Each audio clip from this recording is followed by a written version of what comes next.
What's good, Joe? So, I know I don't really.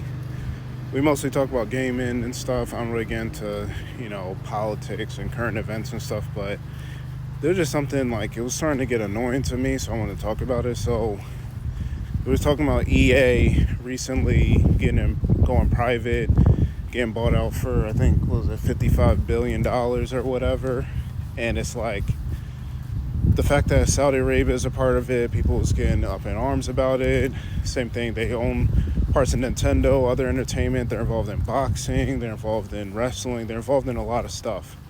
And recently there was a comedy, like a big comedian concert or whatever. A bunch of comedians flew over there, and there was a whole backlash on it because people say like Saudi Arabia, the human rights issues and things like that. And while I'm not going to deny there are certain things that they do that I won't necessarily agree with, there was the whole thing with the reporter and what happened to him that was really brutal, and other different stories like that. But the thing that I want people to realize is a lot of things y'all are calling, human rights issues and things like that is low-key like Islamophobic in a sense, because a lot of the things that people get to do in America, they think that is like, okay, we have all this freedom and all this stuff to do over here and everything, but it's like, y'all gotta respect people aren't allowing every single thing in their country. So just,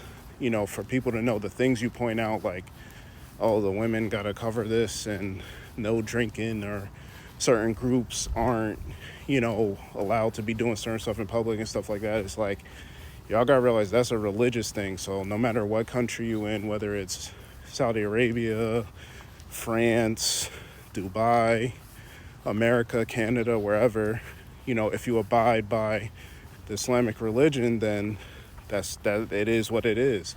So I don't like when Americans or people from other, countries or whatever look at another country that runs their country a certain way or has certain values and then start saying, you know, oh, this is they're backwards and barbaric and stuff like that, when you're pointing out things that technically, whether you're in that country or not, if you do follow the faith, you would be doing the same stuff. Just because you don't see it in the country you're in doesn't mean, they're backwards. Now, again, the other atrocities and stuff, I'm with that, but I just want people to be kind of mindful, do their research on, the things you're calling, human rights issues and things like that, because they're not actually that.